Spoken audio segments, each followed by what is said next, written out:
Hello, everyone, and welcome. Today, I am so excited to share one of my absolute favorite recipes with you, these incredible cotton milk pastries. I'm telling you, these are not just soft, they're like biting into a cloud.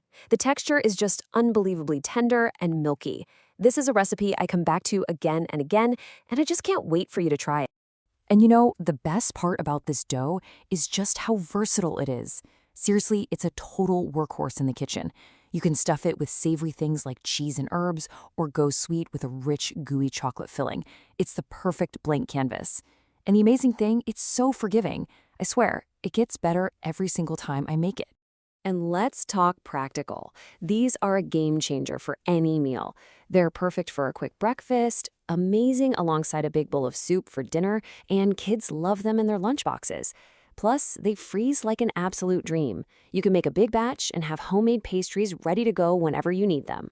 So what is the secret? How do we get that impossibly soft, cottony texture? Well, it all comes down to a really brilliant but super simple technique that comes from Japanese milk bread. It's called tangzhong. And trust me, this is what takes bread from just being good to being absolutely unforgettable. Now, don't let that fancy name scare you. Tangzhong is just a simple paste made by cooking a little bit of flour, water, and milk together. By cooking it first, we're basically helping the flour absorb way more moisture. This is the magic key that locks in all that softness, and as a bonus, it helps the pastry stay fresh for days longer. And making it could not be easier. You just whisk the flour, water, and milk together in a cold pan. Starting cold is key to preventing lumps. Then you put it on low heat and just keep stirring. You'll feel it thicken up into this beautiful, creamy paste, kind of like a pudding.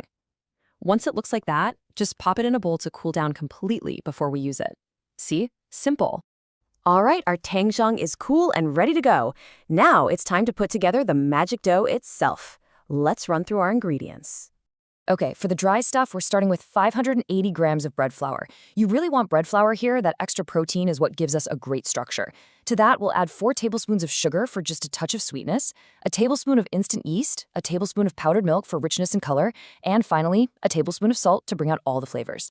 For our wet ingredients, we've got 1 cup or about 260 milliliters of warm milk. And this is important, make sure it's just warm to the touch. If it's too hot, it can hurt our yeast. We'll also need 1 medium egg, a 1/4 cup of butter that's been softened to room temp, and of course, our cool tangzhong that we made earlier. Now for the fun part. We're going to combine everything except for the butter and mix it for about 3 minutes until you get this rough, shaggy dough. Then we'll add in that soft butter and get to kneading for a good 10 minutes. You'll literally see it transform from a sticky mess into a super smooth, elastic dough. Then just cover it up, put it in a warm spot, and let it rise for about 30 to 45 minutes, or until it's doubled in size. And hey, don't worry if the dough feels a little sticky at first. That is totally normal. As you keep kneading, the gluten will develop, and it'll turn into this amazing, smooth, soft dough that's just a dream to handle. The sign of perfection is when you can stretch a piece of it thin enough to almost see through it without it tearing. Okay, our dough has risen beautifully. Now it's time to get creative with the filling and shaping. We'll just gently press the air out, divide it into pieces, and get ready to make our pastries. And really, the sky's the limit here. If you're feeling sweet, you could use chopped dates, chocolate, maybe some jam.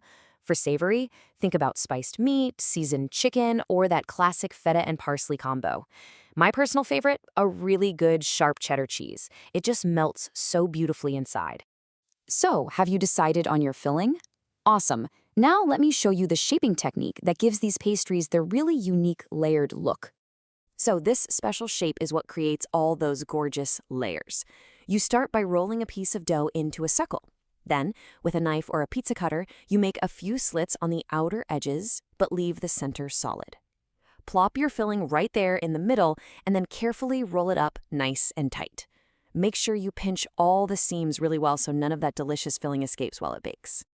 Look at that! Our pastries are all shaped and filled. We are in the home stretch now.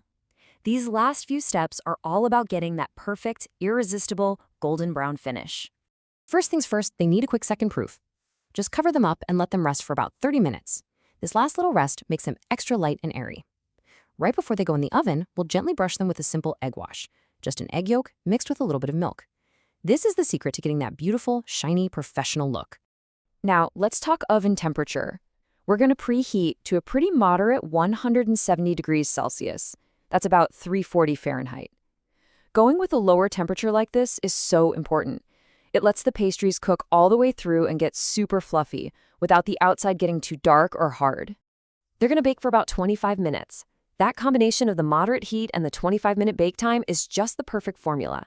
It ensures they're cooked through, light as air on the inside, with a gorgeous golden crust on the outside. Here's a little pro tip for different ovens.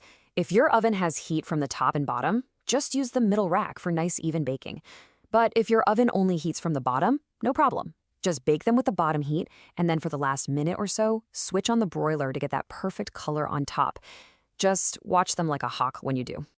Dang! The timer goes off and that amazing smell of fresh bread is filling up your whole kitchen. This is the best part. Let's talk about serving them up and how to store any if you have any leftovers, that is. And I'm being completely serious here. Have your cup of tea or coffee ready to go. The second these come out of the oven, they are going to disappear. There is just nothing better than tearing one open while it's still warm. And here's one final tip for you. As soon as they're out of the oven, brush them with a little bit of melted butter. Oh my gosh, it not only gives them a beautiful shine, but it keeps the crust so soft. If by some miracle you have leftovers, let them cool completely, then pop them in an airtight bag. They freeze perfectly, and a few seconds in the microwave makes them taste brand new. And when you finally pull one of these apart, you'll see exactly what all that effort was for. I mean, look at those layers. It's so fluffy and cottony. Not dense at all, just light and airy, with that delicious filling nestled right in the center. It's just the perfect bite. So once you have this amazing, versatile dough in your back pocket, the possibilities are just endless. This recipe isn't just about making one thing. It's about giving you a new skill, a foundation you can build on. So the only question left is, what are you going to create with it next? Happy baking!